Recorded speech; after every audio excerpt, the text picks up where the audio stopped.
The night had already gone wrong before the rain started tapping against the diner windows, turning the neon lights outside into blurry streaks of red and blue.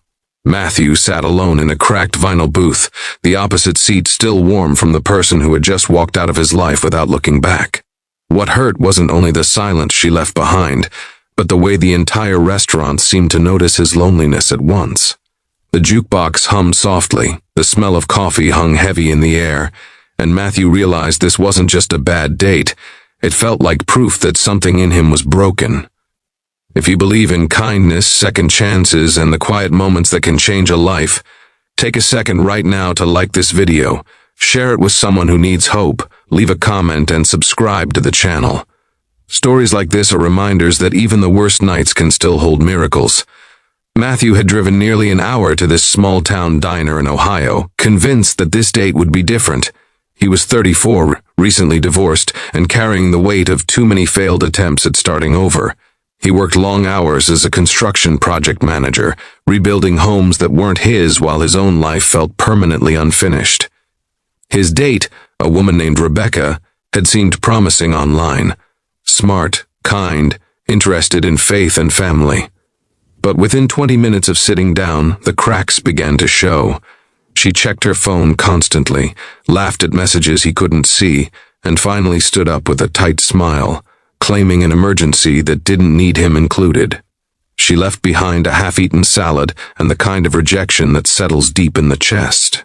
Matthew didn't chase her. He didn't argue or ask what he had done wrong. He simply stayed where he was, staring at the condensation on his water glass, wondering when he had become the man people walked away from so easily. His marriage had ended 2 years earlier after his wife, Hannah, admitted she felt invisible next to his job and his quiet nature. He had tried dating since then, but each attempt felt like reopening a wound that never quite healed. That was when Sarah noticed him. She had been working the late shift at the diner for almost 6 years, balancing college classes, church volunteering, and helping her younger brother through high school. She had seen all kinds of heartbreak come through those doors. Breakups, job losses, bad news delivered over pancakes and burnt coffee. But there was something about the way Matthew sat there, shoulders slightly slumped, eyes fixed on nothing, that made her pause. Sarah refilled his coffee without rushing, letting the warmth of the mug speak where words weren't needed. She had a gentle presence, the kind that didn't demand attention but earned it quietly. Raised by a widowed father who taught her compassion through action, Sarah believed small kindnesses mattered more than grand gestures. She had learned that listening could be a form of love. As the minutes passed, Matthew realized he wasn't being hurried out. The diner grew quieter, tables emptying one by one. The rain outside intensified, drumming against the roof like a restless heart. He felt embarrassed for lingering, for taking up space when he clearly wasn't anyone's priority. But he stayed. Something about the stillness felt safer than going back to his empty apartment. Sarah checked on him again, this time sitting down across from him, not as a waitress avoiding her duties, but as a human being choosing compassion. She didn't pry. She didn't offer advice. She simply stayed, allowing the silence to be shared instead of endured. For Matthew, that simple act did something unexpected. It loosened a knot he hadn't realized was there. He began to open up, not in words spoken aloud, but in the way his breathing slowed, in the way his shoulders relaxed. He felt seen without being judged.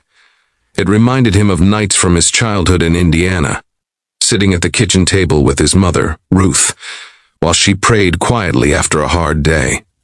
Those moments had taught him that comfort didn't always need explanations. Sarah, too, carried her own quiet burdens. Her mother had passed away when she was 16, leaving her to help raise her younger brother, Caleb.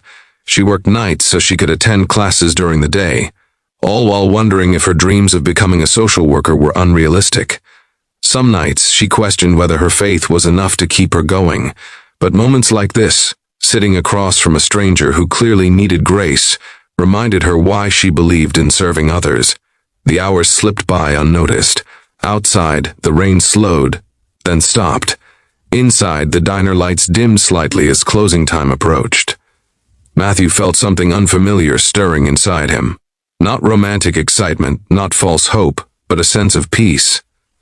For the first time in months, he didn't feel like a failure. He felt like a man allowed to rest. He left the diner that night with more than a full stomach.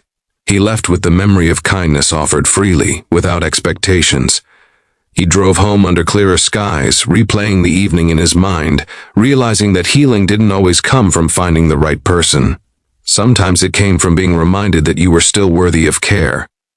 Over the next few weeks, Matthew returned to the diner, not out of obligation, but gratitude. He and Sarah built a quiet friendship rooted in honesty and shared values. They spoke about faith, about doubt, about how life rarely followed the plans people made in their 20s. There was no rush, no pressure to define what they were, just two people choosing to show up. Matthew began volunteering again at his church, something he had abandoned after his divorce. He found purpose in helping rebuild homes for families who had lost everything in a recent flood. Each nail he hammered felt like stitching his life back together. Sarah encouraged him without pushing, reminding him that growth didn't have to be loud to be real. One evening, months later, Matthew realized how far he had come.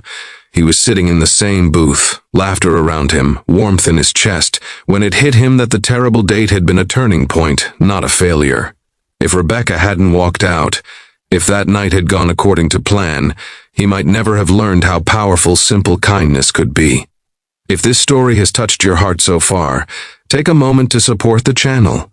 Like the video, share it with someone who needs encouragement, and subscribe so we can keep bringing you stories that remind us of humanity's quiet beauty. Sarah eventually graduated, fulfilling her dream of becoming a social worker. Matthew stood in the crowd, pride shining in his eyes, grateful not for a perfect love story, but for a meaningful connection built on respect and patience. Their relationship unfolded naturally, guided by faith rather than fear. They understood that love didn't arrive as a dramatic rescue, but as a steady presence willing to sit with you through the night. Just before the ending, I want to ask you something special. Please comment below and share what kindness from a stranger once meant to you. Your story might be exactly what someone else needs to read today. Years later, Matthew would often think back to that rainy night, not with sadness, but gratitude. It taught him that even rejection could redirect a life, that God sometimes used the smallest gestures to answer the biggest prayers, and that when the world feels cold and unforgiving, there is always someone willing to sit with you, to remind you that you are not alone.